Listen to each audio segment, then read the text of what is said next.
आश्रम में रहने वाला एक शिष्य एक दिन अपने गुरु के पास जाता है और कहता है, गुरुवर, मैं आत्मसंदेह की भावना से ग्रसित हूँ। मैं अपने ऊपर विश्वास नहीं कर पाता। मैं अपनी योग्यताओं और क्षमताओं पर भी विश्वास नहीं कर पाता। मुझे अपने लक्ष्यों पर भी भरोसा नहीं कि मैं उन्हें पूरा कर पाऊंगा। मैं हर दिन हर काम के लिए खुद पर संदेह करता हूँ। कई बार मेरे आसपास के लोग मुझे प्रोत्साहित करने का प्रयास करते हैं कि मैं योग्य हूँ और कुछ भी कर सकता हूँ, लेकिन मुझे उनकी बातों पर भी संदेह होता है। किसी भी बड़े और कठिन कार्य को करने से पहले मैं खुद को बहुत समझाने का प्रयास करता हूँ कि मैं उस कार्य को कर सकता हूँ, लेकिन जैसे ही उस कार्य को करने का समय नज़दीक आता है, संदेह और डर मेरे ऊपर हावी हो जाता है और मैं उस कार्य को खराब कर देता हूँ और लोगों के बीच हंसी का पात्र बनता हूँ। गुरुवर, आप मुझे स्वयं पर विश्वास करने की शक्ति के विषय में कुछ बताइए और इस आत्मसंदेह की भावना को खत्म करने के लिए मेरा मार्गदर्शन कीजिए। गुरु ने अपने शिष्य की बात पूरे ध्यान से सुनी और फिर कहना शुरू किया, अगर तुम्हें अपनी बाहरी दुनिया को जीतना है या फिर बाहरी दुनिया में कुछ भी हासिल करना है, तो सबसे पहले तुम्हें अपनी आंतरिक दुनिया को जीतना होगा। और खुद की आंतरिक दुनिया को जीतने के लिए तुम्हें अपने अंदर की विश्वास प्रणाली को मजबूत बनाना होगा, क्योंकि जब तक तुम खुद पर विश्वास करना नहीं सीखते, तब तक तुम्हारे आसपास के लोग भी तुम पर विश्वास नहीं करेंगे। एक बात हमेशा याद रखो, दूसरे लोग तुम पर विश्वास करें या ना करें, तुम्हें अपने ऊपर विश्वास होना चाहिए। क्योंकि अगर दूसरे लोगों को तुम पर विश्वास नहीं है, पर तुम्हें अपने ऊपर विश्वास है कि मैं कुछ अच्छा कर सकता हूँ, तो ये तुम्हारे लिए बहुत है। हम इंसानों के पास एक बहुत ही अच्छी शक्ति है और वो है विश्वास करने की शक्ति। हर अलग अलग इंसान हर परिस्थिति को अपने नज़रिए से देखता है और यही वो शक्ति है। जिस तरह से हमारे विश्वास होंगे, उसी नज़रिए से हम अपने आसपास की घटनाओं को देखेंगे और हमारा आत्मविश्वास भी उसी तरह का होगा। इसे एक छोटी सी कहानी से समझो। एक बार एक राजा ने 2 पक्षी खरीदे। फिर उसने अपने माली से कहा कि वो इन दोनों पक्षियों को उड़ना सिखाए। कुछ दिनों बाद माली ने देखा कि उन दोनों में से एक पक्षी ने उड़ना सीख लिया, लेकिन दूसरा पक्षी उड़ नहीं पा रहा था। वो पक्षी बस एक पेड़ की डाली पर बैठा रहता था।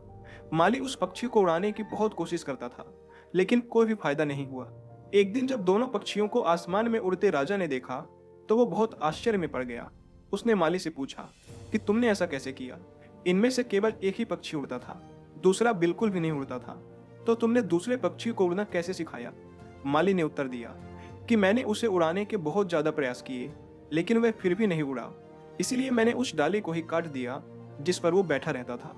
उस दिन के बाद से धीरे धीरे उसने उड़ना सीख लिया। कहानी खत्म करने के बाद गुरु ने कहा कि यही हालत इंसान की भी है। इंसान अपने दुखों से और अपनी परेशानियों से चिपका रहता है। वह अपने आराम क्षेत्र में बैठा रहता है और फिर कहता है कि मैं ये नहीं कर सकता। अगर तुम किसी चीज के लिए प्रयास करोगे ही नहीं, अगर तुम आगे अपना काम करोगे ही नहीं, तो फिर तुम्हें परिणाम ही नहीं मिलेंगे। ज्यादातर लोग बस बैठे रहते हैं और फिर ये सोचते हैं कि उन्हें विश्वास करने और सोचने से सब कुछ मिल जाएगा, लेकिन ऐसा नहीं है। अगर तुम्हें विश्वास है कि तुम कुछ अच्छा कर सकते हो, तो तुम्हें काम भी करना पड़ेगा। याद रखो, अपने आराम क्षेत्र में फंसे रहना और सिर्फ सोचते रहना हमारी जिंदगी को बर्बाद करता है। जब भी किसी इंसान की जिंदगी में कुछ बुरा होता है, तो वो नकारात्मक सोचना शुरू कर देता है और उस समय उसका स्वयं पर बिल्कुल भी नियंत्रण नहीं होता है। फिर वह ना तो स्वयं पर विश्वास करता है, ना दूसरे लोगों पर विश्वास करता है और ना ही इस ब्रह्मांड की शक्ति पर विश्वास करता है, और यही उसकी सबसे बड़ी गलती है। ऐसी परिस्थिति में इंसान सिर्फ 2 चीजें कर सकता है। पहली, या तो वो हार मान ले और उस दुख को और उन विश्वासों को स्वीकार कर ले और खुद पर, लोगों पर, वो ब्रह्मांड पर विश्वास करना बंद कर दे, या फिर वो इस दुख को खत्म करने का रास्ता ढूंढे। उस समय उसके पास इन 2 रास्तों के अलावा कोई तीसरा रास्ता नहीं होता। अगर तुम अच्छा सोचोगे, अगर तुम सकारात्मक सोचोगे, तो उससे होगा ये कि तुम्हारा दिमाग तुम्हारी समस्याओं का समाधान खोजना शुरू कर देगा। जब हम नकारात्मक सोचते हैं, तब हम चिंता और तनाव से भर जाते हैं, जिससे उस समय ना तो हम सही निर्णय ले पाते हैं और ना ही सही तरह से काम कर पाते हैं। इसीलिए जब व्यक्ति दुखी होता है, तो वो और भी ज्यादा गलत काम करने लगता है। उसके प्रयास और भी ज्यादा गलत हो जाते हैं। हमारे दिमाग में इतनी शक्ति है कि वो किसी झूठे सपने को भी बिल्कुल सच कर सकता है। जब हम अपने लक्ष्य के बारे में, अपने उद्देश्य के बारे में पूरी तरह से सोच लेते हैं, यानी जब हम ये निर्णय ले लेते हैं कि यही मेरा लक्ष्य है, और उसके बाद हम बिल्कुल भी यहाँ वहाँ नहीं भटकते, तो हमारा दिमाग उस सपने को सच मानना शुरू कर देता है, उस पर काम करना शुरू कर देता है, क्योंकि अब हमारा ध्यान सिर्फ उसी एक चीज पर है। लेकिन अगर हम हर दिन बदलते रहेंगे, तो फिर हम कहीं भी नहीं पहुंचने वाले। जिस चीज को हमारा दिमाग पूरी तरह से स्वीकार कर लेता है, वह चीज किसी न किसी रूप में पूरी हो जाती है। अगर तुम यह विश्वास कर लेते हो कि तुम अपने लक्ष्य को पूरा करने में सफल रहोगे, तो तुम्हारा विश्वास उस चीज को सच बना देगा। लेकिन अगर तुम्हारे मन में कोई संदेह रहता है, अगर तुम अपने ऊपर विश्वास नहीं कर पाते, अगर तुम इस ब्रह्मांड की शक्ति पर विश्वास नहीं कर पाते, तो फिर मेरी बात मानो, तुम निश्चित रूप से असफल होने वाले हो। और तुम्हारी असफलता का एक बहुत बड़ा कारण ये है कि तुम अपने ऊपर, इस ब्रह्मांड की शक्ति के ऊपर बिल्कुल भी विश्वास नहीं करते। कहने का मतलब ये है कि तुम्हारे जीवन में नकारात्मक परिस्थितियां कई बार आएंगी, लेकिन ये तुम्हारे ऊपर निर्भर करता है कि तुम कैसी प्रतिक्रिया दोगे। या तो तुम थोड़ी देर के लिए दुखी होकर उसके बाद ये समझ सकते हो कि मुझे अच्छा सोचना है, तब मैं इस समस्या का समाधान खोज सकता हूँ। या फिर तुम नकारात्मक सोच सकते हो, बहुत ज़्यादा नकारात्मक सोच सकते हो, और धीरे धीरे उस चीज़ को एक चिंता बना सकते हो और अपने ऊपर इतना ज़्यादा दबाव और तनाव बना सकते हो जिसकी वजह से तुम्हारे अंदर बहुत सारी शारीरिक और मानसिक बीमारियां पैदा हो सकती हैं। इसीलिए जिस तरह से उस माली ने वो टहनी काटी थी, इसी तरह तुम्हें भी अपने नकारात्मक विश्वासों को धीरे धीरे काटना होगा, जिससे तुम दोबारा उसी नकारात्मक विश्वास पर जाकर ना बैठ जाओ। जैसे जैसे तुम अपने नकारात्मक विश्वासों को सकारात्मक विश्वासों से बदलते जाओगे, वैसे वैसे तुम्हारे प्रयास, तुम्हारा नजरिया, तुम्हारा सोचने का तरीका, तुम्हारे दिमाग में आने वाले विचार बदलते जाएंगे। अब यहाँ पर एक सबसे जरूरी समझने वाली बात यह है कि तुम्हारी भावनाएं तुम्हारे लिए एक सबसे बड़ा हथियार हैं। जब तुम अपने जीवन में किसी लक्ष्य को तय करते हो, उसके बारे में सोचते हो, तब वहाँ पर भावनाओं को जोड़ना बहुत ज़्यादा जरूरी होता है, क्योंकि हमारी भावनाओं में बहुत ज़्यादा शक्ति होती है। जब हम अपनी इच्छा को, भावनाओं को, विचारों को सही दिशा में जोड़ते हैं, उन्हें सही दिशा में लगाते हैं, तब हमारी जिंदगी में सकारात्मक बदलाव आना शुरू होता है। अगर तुम ऐसे लक्ष्य तय करते हो जहाँ पर तुम्हारी भावनाएं सही जगह पर जा रही हैं, तो तुम हमेशा उत्साहित रहने लगते हो और लंबे समय में तुम्हारी भावनाएं उससे जुड़ने लगती हैं। लेकिन अगर तुम्हें अपनी भावनाओं का सही फायदा लेना है, तो सबसे पहले तुम्हें अपने अवचेतन मन को सही तरीके से प्रशिक्षित करना होगा, क्योंकि जो भी बार बार दोहराने पर तुम्हारे अवचेतन मन में जाएगा, उसी से तुम्हें अपनी भावनाओं को जोड़ना है। और तुम्हारी भावनाएं जब उससे जुड़ जाएंगी, तब धीरे धीरे तुम्हारी वास्तविक दुनिया में भी वो चीजें प्रकट होने लगेंगी। गुरु ने आगे कहा, एक बार यात्रा के दौरान मैं एक बहुत बड़े व्यापारी से मिला। उस व्यापारी ने मुझे बताया कि कैसे उसने अपना व्यापार एक छोटी सी दुकान से शुरू किया था और उसने बहुत बड़े बड़े सपने देखे थे। वह हर दिन बहुत बड़े बड़े सपने देखता था। वह सोचता था कि उसका एक बहुत बड़ा व्यापार होगा जिसकी शाखाएं पूरे देश में होंगी। वह अपनी कल्पना में बड़ी बड़ी दुकानें, बहुत से कर्मचारी, नौकर चाकर, बड़ी बड़ी कोठियां, घोड़ा गाड़ी इत्यादि के चित्र देखता था और वह हर दिन उसको बार बार करता था और पूरे अनुशासन के साथ करता था और बिल्कुल संतुलित कल्पना शक्ति के साथ करता था। वह जानता था कि नियमित, संतुलित और अनुशासित कल्पना से वह अपने सपनों को सच कर सकता है। इसकी वजह से वह अपने अंदर एक चमत्कारिक ऊर्जा को महसूस करता था। जब उसने ऐसा करना शुरू किया, तो धीरे धीरे वह और भी ज्यादा सफलता की तरफ बढ़ने लगा। वह ब्रह्मांड के आकर्षण के नियम से अपनी मनचाही चीजों को अपनी ओर आकर्षित करने लगा। उसने अपनी कल्पना शक्ति का और आकर्षण के नियम का प्रयोग करके अपने सारे सपनों को हकीकत में बदल लिया। उसने वह सब कुछ पा लिया जो उसे अपनी जिंदगी में चाहिए था। गुरु ने आगे कहा कि उस व्यापारी ने मुझसे एक बहुत अच्छी बात कही थी कि जितना आसान खुद की असफल रूप में कल्पना करना है, उतना ही आसान खुद की सफल रूप में कल्पना करना भी है। बस फर्क हमारी सोच और कल्पना का है कि हम क्या कल्पना करेंगे। यह पूरी तरह से हमारे ऊपर निर्भर करता है। याद रखो, भावनाएं ही शक्ति का स्रोत हैं। इसीलिए परिणाम हासिल करने के लिए तुम्हें अपनी कल्पना शक्ति को भावनाओं से जोड़ना पड़ेगा। अपने लक्ष्य को अपनी भावनाओं से जोड़कर उन्हें शक्तिशाली बनाना होगा। अपने लक्ष्य को बार बार मत बदलो, उन्हें एक बार निश्चित कर लो। उन्हें अपनी कल्पनाओं में पूरा होता हुआ देखो और उनसे अपनी भावनाओं को जोड़ना शुरू करो। उनके लिए सकारात्मक रहो और फिर बस उनके प्रति ईमानदार बने रहो। धीरे धीरे तुम्हारे सारे नकारात्मक विश्वास, तुम्हारे सारे डर खत्म होने लगेंगे। समस्याएं तब भी आएंगी, लेकिन तब तुम उनके समाधान उतने ही अच्छे तरीके से निकालोगे। ये फायदा है जब हम अपने ऊपर विश्वास करते हैं, जब हम सकारात्मक कल्पना करते हैं और जब हम उस कल्पना से अपनी भावनाओं को जोड़ देते हैं। इसीलिए आज से, अभी से अपने मन में नियंत्रित और सकारात्मक कल्पना करना शुरू करो। अपने मनचाहे परिणाम को अपनी कल्पना में बनाओ। यह तुम्हारे नियंत्रण में है। तुम अपनी कल्पना में खुद को असफल होते हुए भी देख सकते हो और सफल होते हुए भी देख सकते हो। यह तुम्हारे हाथ में है।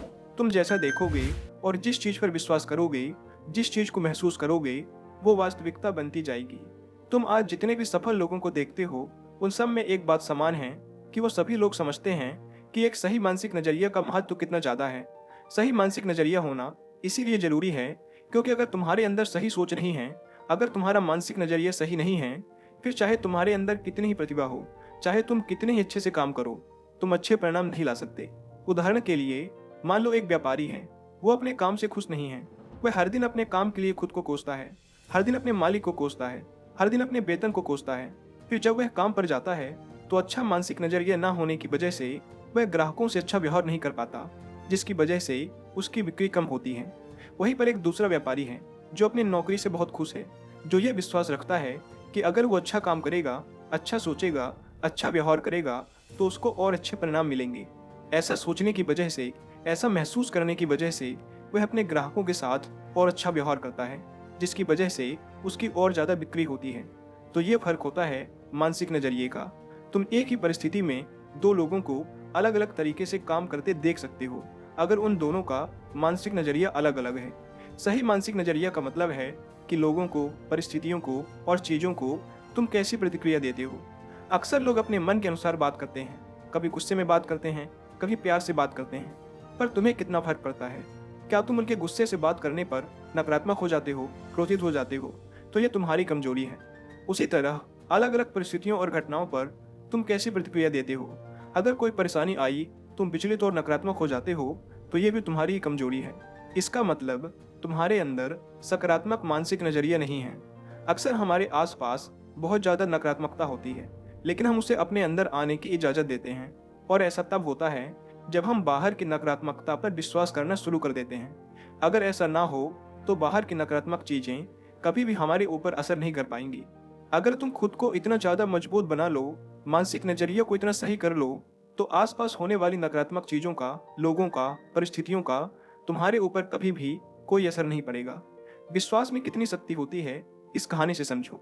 एक बार एक सेठ था जिसको एक बीमारी थी, उसके फेफड़ों में। उसके शरीर में यह बीमारी बहुत ज़्यादा बढ़ चुकी थी। जब बहुत उपचार करने के बाद भी कोई फायदा नहीं हुआ, तो उसके बेटे ने अपने पिता का उपचार करने का निश्चय किया। उस सेठ का बेटा एक जगह पर गया, और जब वहां से वापस आया तो उसने अपने पिता से कहा, मैं एक बड़े प्रसिद्ध साधु से मिला था जिसने मुझे यह ताबीज दी है, पर इसके बदले उसने मुझसे 50 सोने के सिक्के लिए हैं। लेकिन सेठ के लड़के ने उस ताबीज को एक बाजार से खरीदा था। वह एक साधारण चांदी की ताबीज थी, लेकिन उस लड़के ने अपने पिता को बताया कि यह एक बहुत ही शक्तिशाली ताबीज है। इसको छूने से बहुत से लोगों की बड़ी बड़ी बीमारियां ठीक हो गई हैं। और उस लड़के ने अपने पिता के विश्वास को यहाँ पर जीत लिया। उसके पिता ने ताबीज को उसके हाथ से लिया और प्रार्थना करने लगा, और वह प्रार्थना करते करते ही सो गया। अगली सुबह सब हैरान रह गए जब चिकित्सकों ने निरीक्षण करके ये बताया कि अब वो बिल्कुल ठीक हो चुका है। अब तुम मुझे बताओ कि वो इंसान ठीक कैसे हुआ, उस ताबीज से या फिर अपने विश्वास की शक्ति से?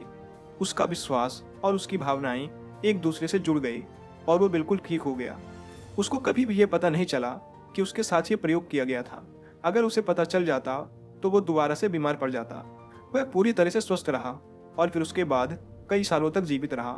विश्वास में कितनी ज़्यादा शक्ति होती है, ये तुम इस सच्ची कहानी से समझ सकते हो। ये विश्वास ही है जिसकी वजह से लोगों की जिंदगी में बड़े बड़े बदलाव आए हैं, और तुम भी विश्वास की शक्ति का प्रयोग कर सकते हो। इसकी शक्ति से जीवन में कुछ भी हासिल कर सकते हो, क्योंकि विश्वास से कुछ भी किया जा सकता है। आज की इन बातों और कहानियों से तुम्हें समझ आया होगा कि विश्वास कितना ज़्यादा शक्तिशाली है। ये हमारी बीमारियों को ठीक कर सकता है, ये हमारी ज़िंदगी में बड़े बड़े बदलाव ला सकता है। इसीलिए विश्वास की शक्ति का प्रयोग करना शुरू करो। इसका प्रयोग करने के लिए तुम्हें कल्पनाओं का, सकारात्मक विचारों का, अपनी भावनाओं का सहारा लेना होगा, और धीरे धीरे अपने नकारात्मक विश्वासों को खत्म करना होगा। और एक दिन तुम्हारे नकारात्मक विश्वास खत्म हो जाएंगे और तुम अपने ऊपर और इस ब्रह्मांड की शक्ति के ऊपर विश्वास करने लगोगे, और तुम्हें बहुत ही अच्छे परिणाम मिलेंगे। इतना कहने के बाद गुरु ने अपनी बात समाप्त की और ध्यान से शिष्य की आंखों में देखा। अब उन्हें शिष्य की आंखों में विश्वास दिखाई दे रहा था। गुरु समझ गए कि जो बात वो शिष्य को समझाना चाह रहे थे, वो बात शिष्य ने समझ ली है। इसके बाद उन्होंने शिष्य को वहां से जाने की आज्ञा दी और खुद आंख बंद करके ध्यान में डूब गए। दोस्तों, उम्मीद है कि आपको ये वीडियो पसंद आई होगी, और वीडियो में यहाँ तक बने रहने के लिए आपका बहुत बहुत धन्यवाद।